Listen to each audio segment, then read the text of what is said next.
Welcome in, everyone, to the weekly in-season Dynasty main show. I'm going to try something a little bit different this week, where instead of going through everything, I go through one important take for each team from the week, starting with news, and then we'll jump into that segment. So we'll see if we like it.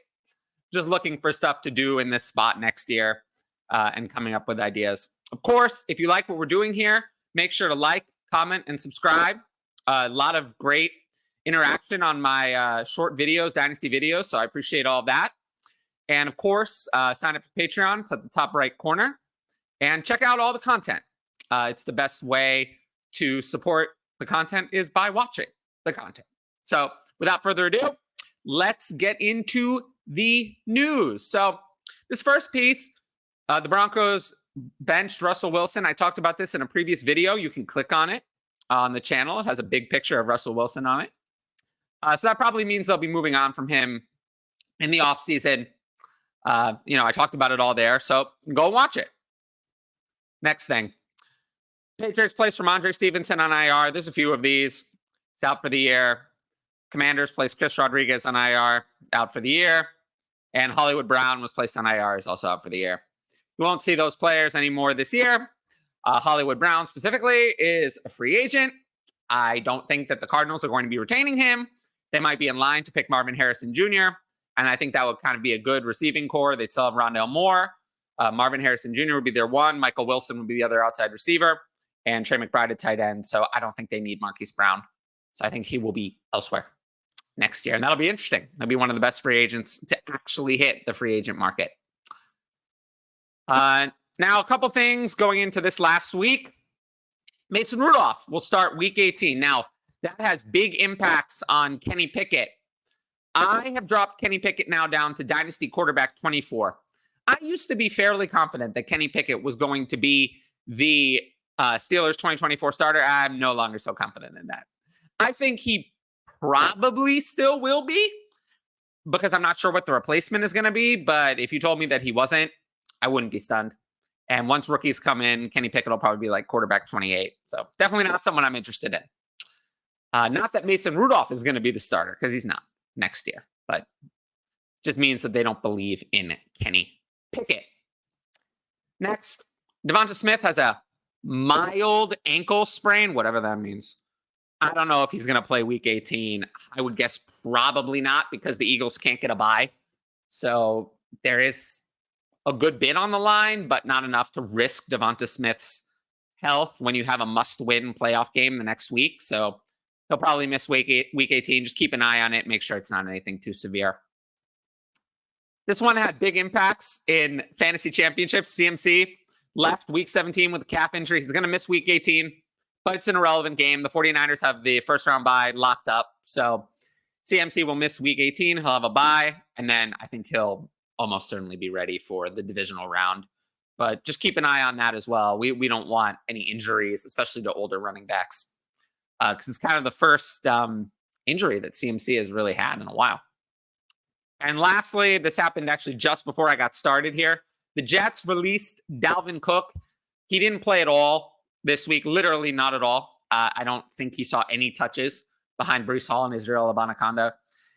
The press release said, and I thought this was a joke, "We are releasing Dalvin Cook so he can go play on a playoff team." A playoff team that would think that Dalvin Cook, who's done nothing all year, would be an upgrade. I don't think so. Dalvin Cook is done. If you need this spot, you can drop him in Dynasty. So that's all I had for intro segments and news. Speaking of the Jets, we will now transition into the main segment that we have here.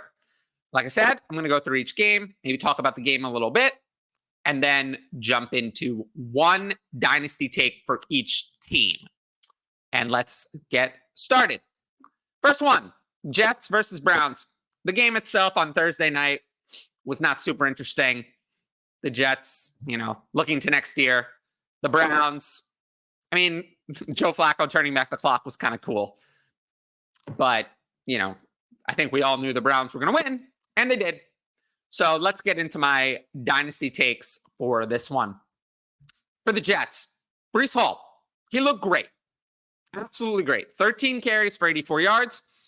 and 9 receptions, 42 yards, and a touchdown, 71% snap share. That's the usage we want.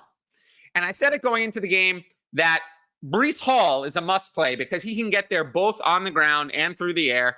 He did both in this game. He did both of those things well. Breece Hall for me in Dynasty is still in that top group. You know, Bijan Robinson, Jahmyr Gibbs, Breece Hall, 3 young, talented running backs. Those are my top 3 in Dynasty. I have Breece Hall at 3, but it's very close between him, Gibbs, and Bijan Robinson. As for the Browns, David Njoku was a league winner. For Dynasty, I think this is kind of the most important takeaway for the Browns. David Njoku had 6 catches for 134 yards on 8 targets. He did lose a fumble, played an 82% snap share. He is a critical weapon in their offense. And at this point, I know it sounds crazy, but I have David Njoku ranked in Dynasty ahead of Travis Kelce. Why not?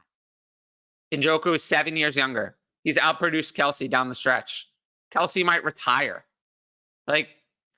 In tight end years, David Njoku only turns 28 in July.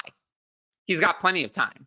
So, if you have him, he probably won your league because he did so well down the stretch. So just enjoy him going into 2024. I don't have too much to say. Of course, if you can get a first-round pick for David Njoku in Dynasty, I would take it. But, I don't know if you can get that. You always want to explore good trades for any player. But I just thought it's really cool that he's breaking out. Finally. Moving on to the Lions versus the Cowboys.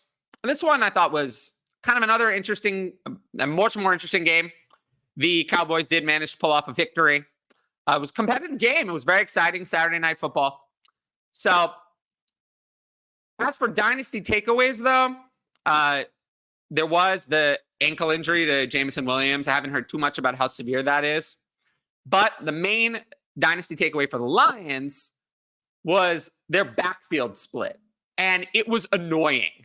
I will say, if you started Jahmyr Gibbs in your fantasy championship, you're probably not happy with how this went because he had 15 carries for 43 yards and just 1 catch for no yards.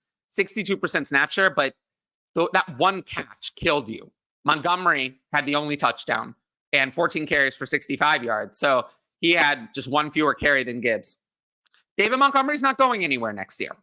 This is why I don't have Jahmyr Gibbs at Dynasty running back 1.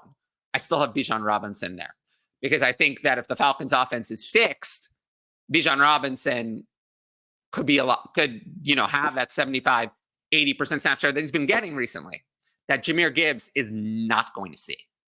So you'll have games like this. It sucks. But if someone had Jahmyr Gibbs in their fantasy championship, started him and was burned and is now angry, yes, I would still pay a mid-first plus even a super flex for Jahmyr Gibbs. I'm not out in any way on Jahmyr Gibbs. I'm just saying I have him a Dynasty RB2 instead of RB1. So just be aware of that. And this might be a buying opportunity long-term for Jahmyr Gibbs. Speaking of not a buying opportunity, Cowboys, I talked about CeeDee Lamb on the 5 takeaways video. Make sure to check that out. It has CeeDee Lamb on the cover. So I don't need to talk about him again, but I will talk about Tony Pollard. Tony Pollard is not it. Tony Pollard has been bad all year. 16 carries for 49 yards, just 1 catch, did nothing with an 85% snap share. He was on a franchise tag this year, and he's an impending free agent. I do not think he will be back there. He's 27 years old. Or turns 27 in the offseason at the very least. So, yeah, I think Tony Pollard is a sell and a sell low. I'd take an early second in Superflex, maybe even a mid-second. I think there's a chance Tony Pollard has not much value going into next year. So, yeah, I've been saying sell for a while, and I think he's just kind of done. He had his chance this year and flopped. He'll probably have to take a small contract to go somewhere. If he's back with the Cowboys, he's not going to have this kind of work again. They're going to bring in a better complement than Rico Dowdle because not having Rico Dowdle didn't help the running game. So, yeah, Tony Pollard's definitely a sell low for me. Now, let's move into the Rams versus the Giants. So, this game ended up being competitive. I don't think I expected it to be competitive. I thought that the Rams would crush the Giants. They did not. The Giants, a couple plays had gone differently, would have won. But as for dynasty takeaways, let's start with the Rams first. Kyren Williams, it is time to accept that Kyren Williams is a real dynasty asset. We're talking about someone who had a 94% snap share in this game. 20 carries, 87 yards, 3 touchdowns, 2 catches for 14 yards. Now, I have Kyren Williams. For me, if we look at the dynasty running back landscape, there's, Bijan Robinson, Jahmyr Gibbs, Breece Hall. Those are the 3 young guys. Then we have Christian McCaffrey at 4. He's kind of in his own group. Super productive, but he's far older. Then I have kind of another, group that includes Kyren Williams. It's Jonathan Taylor, Devon Achane, Kyren Williams, who I have at 7, Kenneth Walker, Travis Etienne. These are guys that have a lot of production, aren't super old, but there is some concern with them. In Williams' case, it's the draft capital. We know that these guys don't tend to last. These 5th-round picks, they tend to go away. So will I ever have Kyren Williams as a top 3 dynasty running back or as a top, 2-round startup pick? No, I never will. I never will. Never. So, maybe I'll be behind the curve on that, but the history just says don't do it. With that said, I have him at running back 7. So that also expects that he's going to be good. I wouldn't rank him at running back 7 if I thought he was going to be bad. So I do think this year we're going to see as an outlier. I don't think he's going to reproduce. They're going to bring in another running back. The intention was to have Cam Akers as a part of the backfield this year. That did not happen. They're going to bring in another person to replace that role. So what I'm expecting is that Kyren Williams is going to have a 70, 75% snap share, maybe 65 next year. He'll still be great. Is he going to be top 3? No, because he's not a top 3 talent. But, I'm Dynasty RB7, and that means that I expect that he'll be the starter and have great usage next year. As for the Giants, other than Tyrod Taylor looking decent, Wan'Dale Robinson is an interesting low-key dynasty wide receiver. He had 9 targets in this game, 82% snap share, 6 for 55, 6 catches, 55 yards in those 9 targets. Led the team in targets. On the Giants, this year, Darius Slayton has served as the wide receiver 1. Now, that's not a method for success, but he has been the wide receiver 1 in snaps and sometimes in yards. But what has been clear is that of the developmental guys, Wan'Dale Robinson and Jalen Hyatt, Wan'Dale Robinson is way ahead of Jalen Hyatt. Way ahead. Is ahead in every way. Snaps, targets, production, everything. So if I had to have a receiver on this Giants team, it would be Wan'Dale Robinson. I do think they have, I don't know if they're going to bring back Darren Waller. They have Daniel Bellinger as a young tight end. I don't think high-priced tight end is a need for them. They have Darius Slayton. They have Wan'Dale Robinson. They have Jalen Hyatt. But what they need is a real X receiver. Wan'Dale Robinson is excellent in the slot, and I think he can succeed there. He's someone I think is talented. The situation's not great, but I want to keep him on the back of my dynasty rosters because situation changes faster than talent does. So just someone to keep an eye on, especially if he gets traded away for nothing. I'd be fine spending any third on him in dynasty. Let's jump into the Patriots and the Bills as our next game. So this one, from the Patriots' perspective, what is there to say? The whole team is broken. Everything was bad. The Bills, honestly, they seemed a little broken too, but they won. They won, which is what matters for real life. For fantasy, I have a lot of takes on the Bills, but let's start with Patriots. Really, there's not much to say about them. Of the players who actually played in this game, only Demario Douglas is going to be relevant to their next year. No one else. But Mike Gesicki, who I talked about on the Dynasty Stash video recently, did well. Hunter Henry was injured. Gesicki was 4 catches for 35 yards on 6 targets, 68% snap share.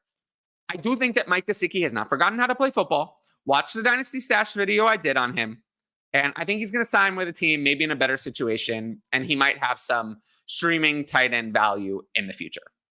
But that's really all I have to say about the Patriots. As for the Bills, I think Stephon Diggs is out the door. And I don't care. The Bills fans can say all they want. Oh, you don't know anything. I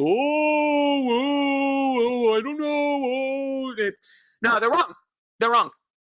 Explain why, with the season on the line, Stephon Diggs was out there for 65% of snaps and had 26 receiving yards. 7 targets is fine, but that's not what Stephon Diggs thinks he should be receiving. Gabriel Davis played 91% of snaps. Khalil Shakir, 80% of snaps. What happened here? What happened is that the Bills and Stephon Diggs are tired of each other. He will not be here next year.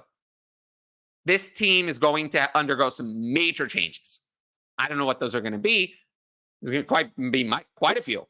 But Stephon Diggs is going to be a part of it, as in that he's going to be out the door. He's someone that I think, of the older receivers, he might be the most, like, your older receivers, your Devontae Adams, your Cooper Kupp, Keenan Allen, Mike Evans. I think Stephon Diggs of that, like, grouping is like the most washed of that. He's been awful. I mean, awful down the stretch. I mean, he has not delivered for the Bills. He has not delivered for fantasy managers. If we're talking about a sell low, just because he's out the door doesn't mean it's going to be better. He's someone, if you can get any first of any kind, even if I have to wait till 2025 or 2026, I would take it and just move on from Stephon Diggs. I think I'm happy to do that, and I have no interest in Stephon Diggs in Dynasty anymore. Now let's hop into the Falcons versus the Bears. So, of course, the Falcons lost this game. Bears won. Started a whole bunch of controversy about Justin Fields because they also locked up the number 1 pick as a result of the Panthers' loss. And I talked about that on my video yesterday in the 5 takeaways about Justin Fields. And I think that that's very interesting. This could be Justin Fields' future team that he was playing in the Falcons. But let's talk about the Falcons, my big dynasty takeaway from the Falcons first. The big takeaway is of course, the Falcons really have 3 major assets. Bijan Robinson, who I'm not really that concerned about. Drake London, who I think will be better with better quarterback play. And Kyle Pitts, who I have some serious concerns. Drake London, I think we know that this coaching staff doesn't have any sort of issue with Drake London. He had 10 targets in this game, 83% snap share. Yeah, he only caught 4 of them for 56 yards, but the usage was not the problem. Drake London was highly involved.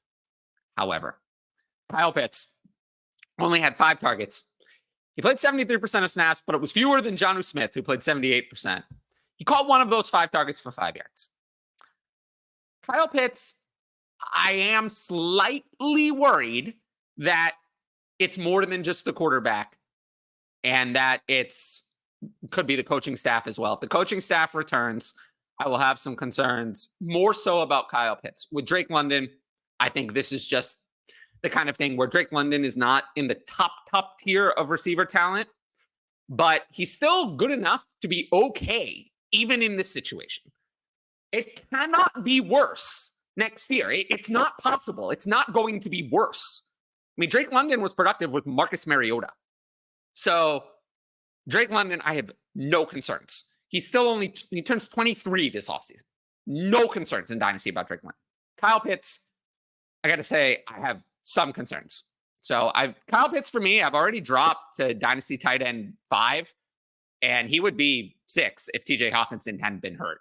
So I still have some hope for Kyle Pitts long term, but I don't think Kyle Pitts is going to be what we wanted him to be, at the very least. As for the Bears, I talked about Justin Fields for a long time yesterday. But I also want to note that Khalil Herbert is still the starter over Roschon Johnson. Deonta Foreman was a coach's scratch for this game, so he's clearly not in their plans. Khalil Herbert had 18 carries for 124 yards and a touchdown, and 2 catches for 5 yards. Roschon Johnson only had 7 carries and 3 catches. They played almost equal snap shares. Herbert 50%, Roschon 49%.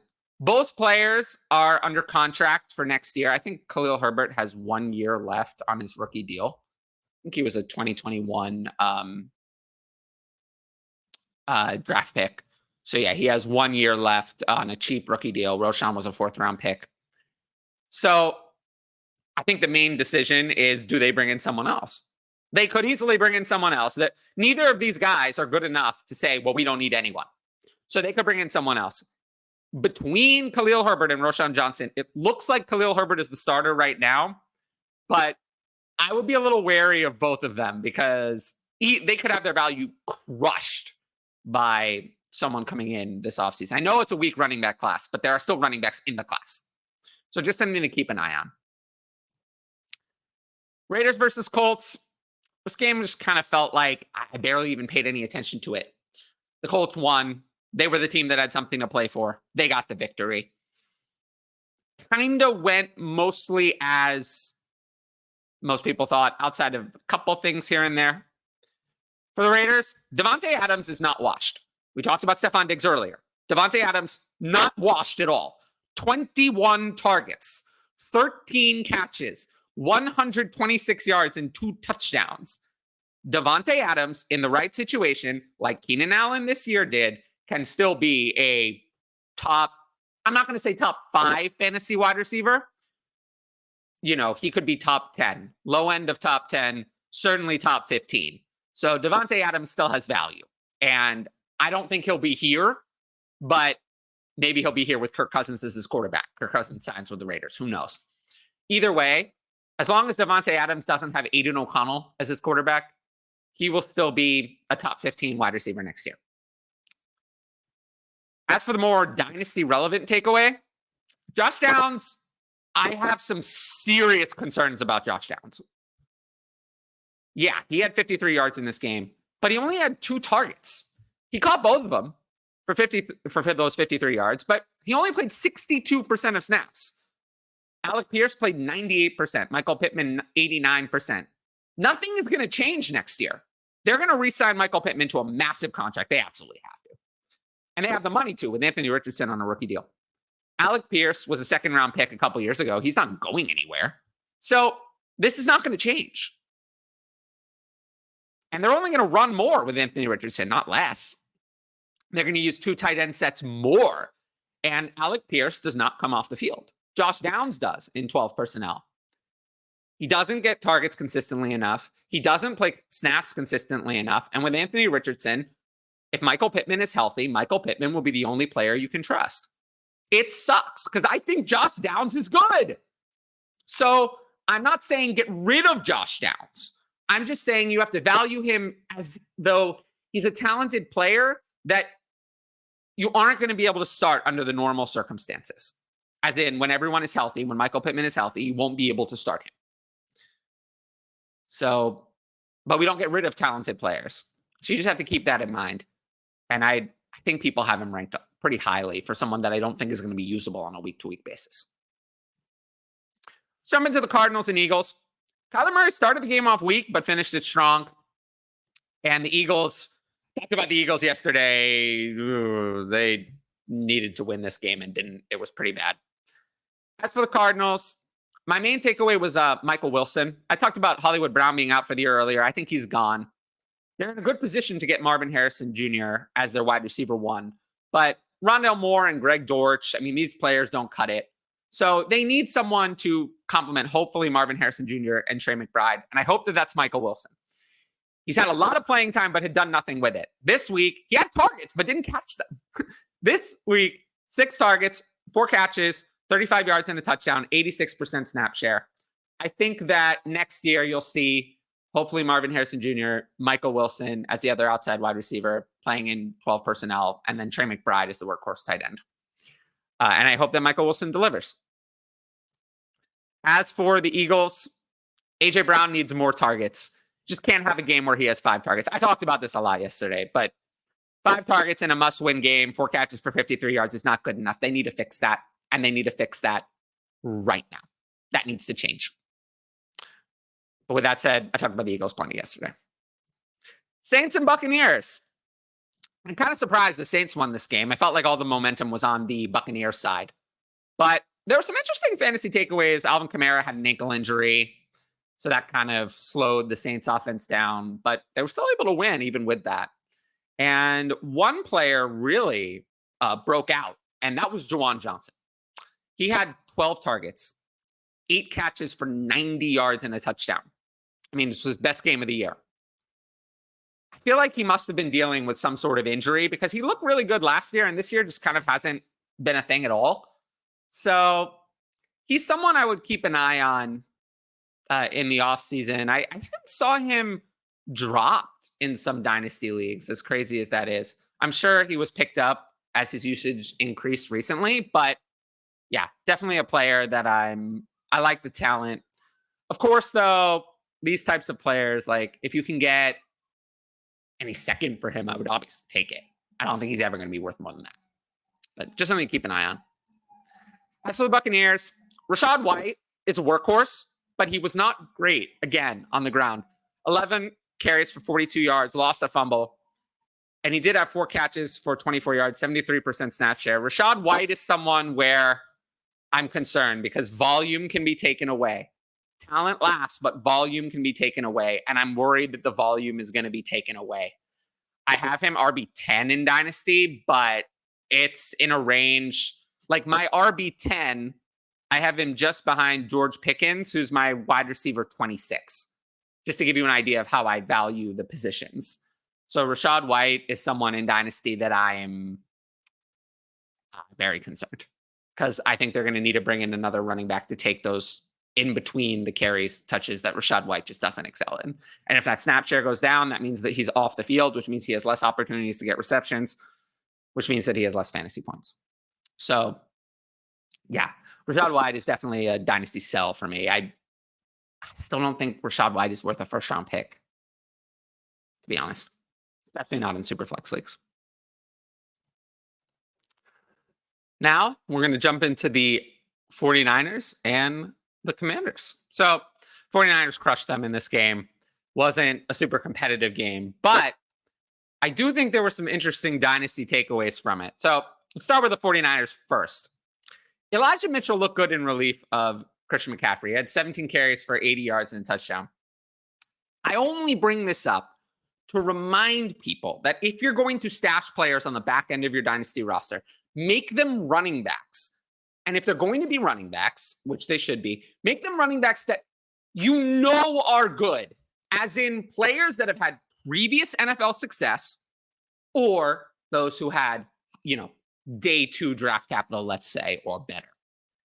We know those players at some point were good. So focus on those players. And Elijah Mitchell is high on that list. He was great as a rookie. And we know that if he gets the opportunity, he will be fantasy relevant. Of course, it doesn't matter because the fantasy season is over. But, this injury could have happened 2 weeks ago. So, just goes to show you what the dynasty strategy should be in this kind of situation. As for the Commanders, I just want to say that I feel bad for Jahan Dotson. He had 85% of snaps, 1 target, and a goose egg. I just think Sam Howell doesn't like him. I really do. He doesn't get targeted at all. We're talking about someone who was good as a rookie. Like Jahan Dotson had a promising rookie year. I mean, we're not talking about someone who did nothing. We're talking about someone who, as a rookie, played 12 games and had 523 yards and 7 touchdowns, 43.6 yards a game, and 7 touchdowns in 12 games.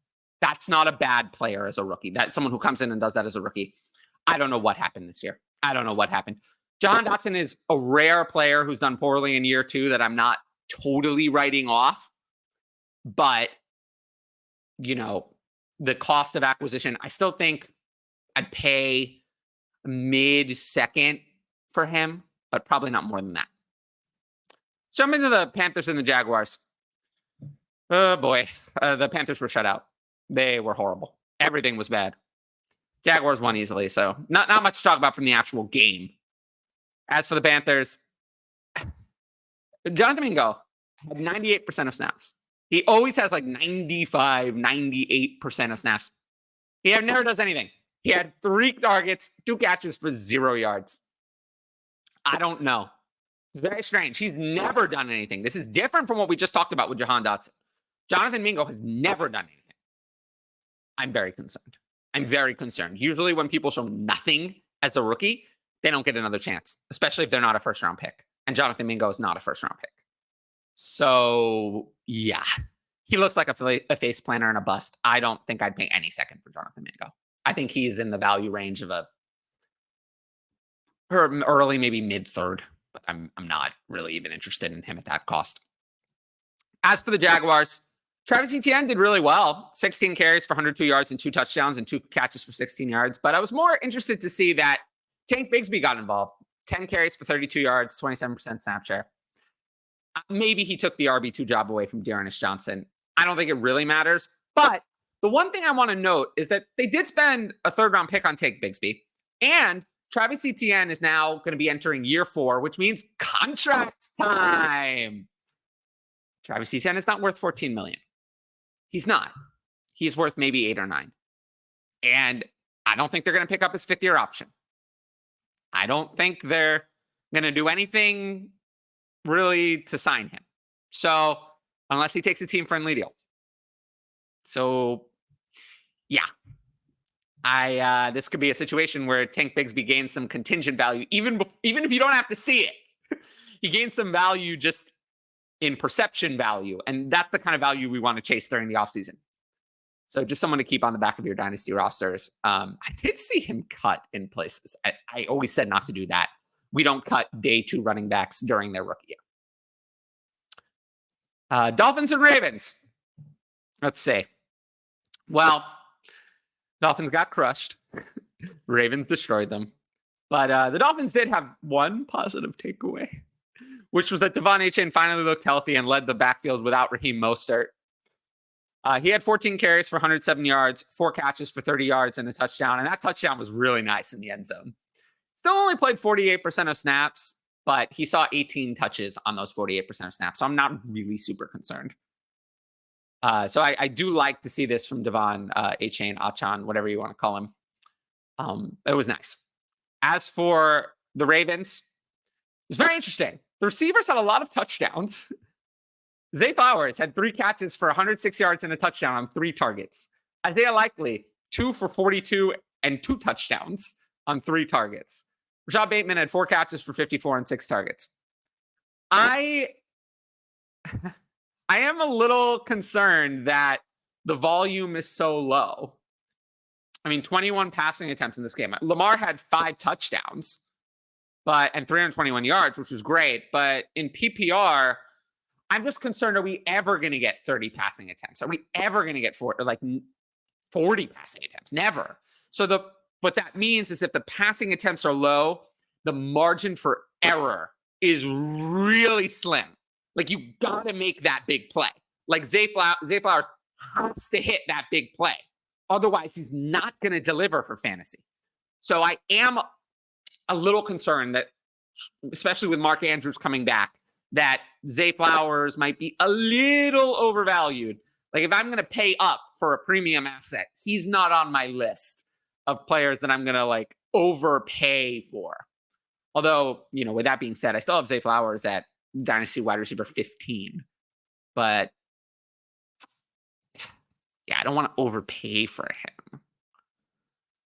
And Isaiah Likely, I am very concerned. So if you can get any second for him, I would definitely take it, because I don't think the volume is going to be there when Mark Andrews comes back. Titans and Texans. Well, this was kind of interesting. Not really. The Texans crushed them. It was interesting for the Texans, not really for the Titans. As for the Titans, Tyler Spears, he had 6 carries for 0 yards. Derrick Henry had 12 for 42 yards on the same offensive line, obviously. Spears did have 4 catches for 29 yards. I will say, I don't think that Tyjae Spears is ever going to be a workhorse back. If that's what you are thinking, I would encourage you to think differently. Tyjae Spears is good in the receiving game, good outside, but he needs a Derrick Henry type to take those harder carries. Spears had a 62% snap share in this game. I think this is the kind of thing you might see in the future. Spears has 8-9 carries and 4 catches. That's the kind of usage you can expect. You can be fantasy relevant on that usage, but it would really help if it was a decent offense that scored every once in a while. Otherwise, if you have no touchdowns, you're not going to be good on that usage. So we're going to have to see what they bring in as a complimentary back. I don't think there's any chance Derrick Henry will be back. So it'll be someone else in that role, and we'll have to see who that is. As for the Texans, they need another wide receiver. Nico Collins is the only one that they really trust after Tank Dell's injury. Collins was 7 catches for 80 yards on 8 targets. But the whole malaise, mess of Noah Brown, who left with a hip injury, John Mechie, who has done nothing all year, Xavier Hutchinson, who is totally inconsistent, Brevin Jordan, Dalton Schultz. I mean, these are fine players, but maybe they'll retain Dalton Schultz. Maybe they'll give Brevin Jordan the starting job at tight end. But they need another player. Robert Woods is not good enough. They need another player to complement Nico Collins and Tank Dell. And Nico Collins still has 1 year left of his rookie deal, so he'll be cheap for next year. They can afford to, sign someone else and extend Nico Collins potentially, because they have Tank Dell under the rookie deal for 3 more years. CJ Stroud on a rookie contract. They have a window. They can add an excellent wide receiver. T. Higgins would be the best one, obviously, but they could add someone better than what they have now. Potentially in the draft as well. They could extend Nico Collins and then, use another pick on a wide receiver. But it has to be someone better than what they have. Because, we saw what happened when Tank Dell got hurt. The offense kind of wasn't quite as good. So just look to see who they add. And if they add someone like T. Higgins, I love to see how people value T. Higgins, Nico Collins, and Tank Dell in the same offense. That will be a lot of fun to kind of tease that situation out for Dynasty. Just keep that in mind if you have Collins or Dell. There is a risk of someone major like that coming into the offense, or them signing a veteran like Mike Evans, or trading for Stephon Diggs. I mean, these are all options. Steelers and Seahawks. I was kind of surprised that the Steelers won this game, but I guess Mason Rudolph is the answer for now. We talked about that a little bit earlier. But not what I want to talk about the Steelers. It's about Pat Freiermuth. He might just never be what we want for fantasy football. It might have been a Ben Roethlisberger mirage. He had 4 targets, caught 3 of them for 44 yards, but he only played a 64% snap share. Darnell Washington got in there 62% of snaps as a run blocker. He didn't see any targets, but he's taking Pat Freiermuth off the field. And George Pickens is the clear number 1 target for now. Deontay Johnson is number 2. And Pat Freiermuth is way behind. And unless magic quarterback play appears, Pat Freiermuth is not going to be what we want. Running backs had 40 carries in this game, 24 passing attempts. It's just not there. So unfortunately, Pat Freiermuth is young, so I haven't totally written him off. There's hope that he gets into another situation, but I don't think it's going to come together for him in this situation. So I have him Dynasty tight end 15. He's never really shown high-end talent. So it's hard to rank him much higher than that. And I have, guys like Cole Kmet, Jake Ferguson higher than him. As for more issues from this game, I don't get it anymore. Jackson Smith and Jigba caught a touchdown. It was his only catch. He had 2 targets, 67% snap share. His involvement's a joke. It's a joke. He looks good every time they throw him the ball and they don't get him more involved. I still have not given up. I still have him Dynasty wide receiver 13. But I'm furious with Pete Carroll, and he's going to have to make some changes. Tyler Lockett looked like garbage in this game. Absolutely awful. Terrible. 5 targets. He caught 1 of them. He looked horrible. They need to fix it, and they need to fix it now. It's costing them this season. Chargers versus Broncos. This game felt irrelevant. I'm not going to lie. It felt totally irrelevant. I paid almost no attention to it because the whole thing was a nightmare. As for the Chargers, Quentin Johnston. Now, I remember hearing about his first target, his first catch late in the game. He had 91% of snaps. He caught 3 catches for 29 yards on 6 targets. He was out-targeted by Alex Erickson, who had 7 catches for 98 yards and 8 targets, and by Keelan Doss, who I did not even know was on this team, had 8 targets to Johnston's 6. I mean, this is a bust. This is not. Players who have this kind of rookie year don't succeed. He's had every opportunity. Mike Williams was out for the year. Joshua Palmer has missed time. Keenan Allen is out. Every opportunity, and he's still done nothing. This type of player never succeeds. Never. So he's probably a sell low for me. I get what you can because there's just no path to success for a player like that. Other side of the ball, Javonte Williams has completely lost his grip on this backfield. He had 15 carries and 3 catches for 17 yards. His 15 carries went for a putrid 41 yards. 45% snap share. It's not good enough. Once again, Jaleel McLaughlin looked more explosive and better than he did. So this is a 3-way split. P. Ryan had 25% of snaps as well. Yeah, it's a 3-way split, and Javonte Williams has been removed from the high-end running back group in Dynasty. He's now in that middling running back group that I do not want. I still have him running back 18, but that is not an endorsement. I have him running back 18, but he is behind like wide receivers. Josh Downs, who we talked about earlier, is ahead of him. And I have Josh Downs at wide receiver 34. So, yeah, I have no interest in Javonte Williams. And if you told me that Javonte Williams was not a starting running back next year, I would not be surprised. Again, Sean Payton inherited him. He didn't pick Javonte Williams. So he has no loyalty to Javonte Williams. Next year is the last year of his rookie deal. There's no guarantee that Javonte Williams is anything beyond this year. So he's someone that I'm just done with in Dynasty. Bengals versus Chiefs. Well, I mean, the Chiefs won, but it was kind of not the game that I think we all expected Bengals versus Chiefs to be. No Joe Burrow and all that. But the main takeaway for the Bengals side, once again, T. Higgins burned fantasy managers where it matters. And fantasy managers are not rational or reasonable people. So T. Higgins will be a massive Dynasty buy again. Because he was great the last 2 weeks. But because he was great, you probably got to your fantasy championship with T. Higgins. And then he crushed you. So they're not going to remember that he's been very good throughout his 4-year career so far, that he's only 25 years old, that he's in line for a massive contract. And no one's going to care about any of that. Be like, oh no, I lost. Oh, he cost me.